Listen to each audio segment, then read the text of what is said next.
Welcome back to my channel. This is Coin Nomad. 안녕하세요. 코인 노마드입니다. XRP가 20.4%가 상승했습니다. 일주일 동안 50%를 상승해서 48센트. XLM을 한번 보겠습니다. 시총 27위 스텔라 루멘 오늘 10%, 7일 동안 20% 올랐다. XRP가 오르니까 XLM도 따라 오른다. 전체적으로 보면 비트코인 4.9% 그리고 이더리움 5.8%가 상승을 했습니다.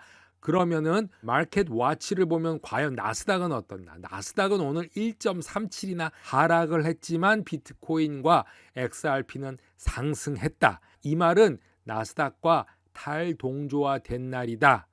자, 뭔가 이제부터 변화가 있을 수도 있다. 이렇게 생각을 합니다. 트위터 크립토 빈코가 올린 XRP 24시간 차트를 보면은 24시간 동안 17%를 상승하고 그리고 45% 한 주 동안 급등한 것으로 여섯 번째 암호화폐로 부상했다라고 말하고 있습니다. 하락하는 와중에 상승했다는 게 키포인트가 되겠습니다. 어저께 중요한 이야기가 또 하나 있죠. 파월이 집값 조정 온다고 강조했습니다. 주식도 아니고 집값 얘기를 했는데 10월 미국 어닝 시즌이 다가오고 있습니다. 좋을 일이 없습니다. 매도세가 증가하고 있죠. 달러 인덱스도 2002년 이후 20년 만에 최고를 찍고 있습니다. 달러 인덱스도 굉장히 중요한 것입니다. 세 번째 연속 자이언트 스텝, 빅 스텝 0.75%를 세 번이나 올리는 큰 결정을 했죠. 그런데도 인플레이션은 아직도 안 떨어졌다. 자, 떨어질 수가 없는 것입니다. 계속 올려도 다음번에도 0.75%를 간다면 사상 초유의 사태인 네 번째 빅 스텝입니다. 아마 울트라 스텝이라고 부를 것인데 어제 미국 증시가 1.7% 하락했습니다. 다우, 나스닥, S&P 500 전체가 그냥 다 하락을 한 것입니다. 그런데 달러와 가치는 1%가 급등했습니다. 아이러니한 이야기인데 미국 주식이 떨어지는데 달러는 오른다. 자, 그럼 미국 주식이 떨어지는데 달러가 하락하면 어떤 현상이 일어날까? 이건 큰일 나는 것이죠. 바로 이걸 대공황이 온다고 말할 수 있습니다. 생필품 값이 급격히 오르고 각국 환율이 상승해서 달러가 없는 나라는 무너지고 있습니다. 러시아 전쟁으로 점점 유럽의 겨울 난방을 걱정하고 있습니다. 진짜 추운 겨울을 유럽 사람들은 보낼 수 있을 수도 있습니다.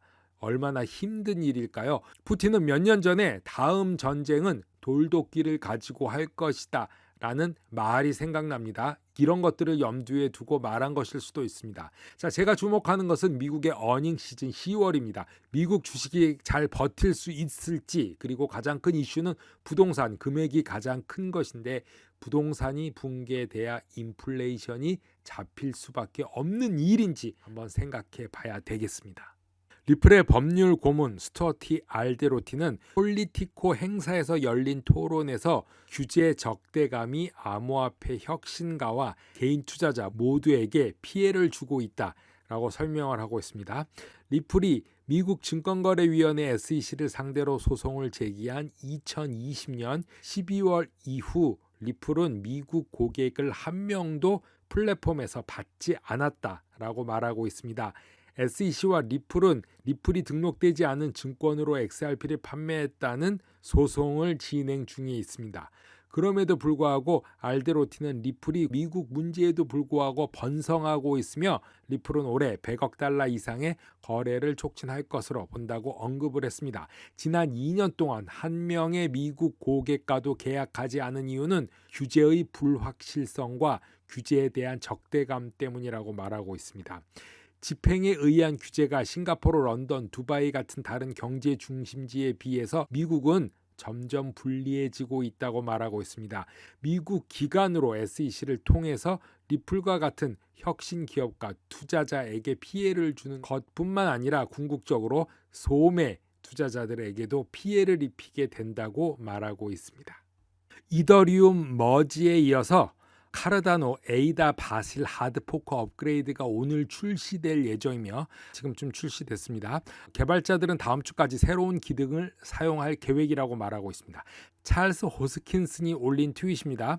메인넷 업데이트가 출시될 준비가 되어 있다고 말하면서 인풋 아웃풋 글로벌과 카르다노 파운데이션 공동팀이 하드포크 결합기를 사용해서 9월 22일 오늘 프로토콜 수준에서 바시를 배포할 것이라고 말하고 있습니다. 새로운 기능은 개발자들이 9월 27일에 메인넷에서 사용할 수 있게 될 거라고 언급하면서 호스킨스는 바실 하드포크가 카르다노 진화의 다음 단계를 표시하며 유용성과 확장성을 개선한다고 말하고 있습니다. 카르다노의 전반적인 아키텍처가 있는 그대로 다음 단계로 끌어올려 모두에게 더 유용하고 이식성 있고 확장 가능하고 더 나은 수준으로 만드는 것이라며 카르다노는 세계의 금융 운영 체계를 만들고 있으며 은행이 없는 은행을 만들기 위해서 만들었고 경제적 정체성이 없는 사람들에게 경제적 정체성을 부여하며 하나의 글로벌 공정한 시장을 가질 수 있도록 커뮤니티로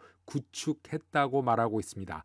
불가능한 임무였고 범위가 방대했지만 9월 22일에 바실이 출시되면서 훨씬 더 성취할 수 있을 것 같다고 표현을 했습니다. 자, 이번 업그레이드에 대해서 마이클 반데포프와 벤자민 코엔이 에이다의 향후 가격을 예측했습니다.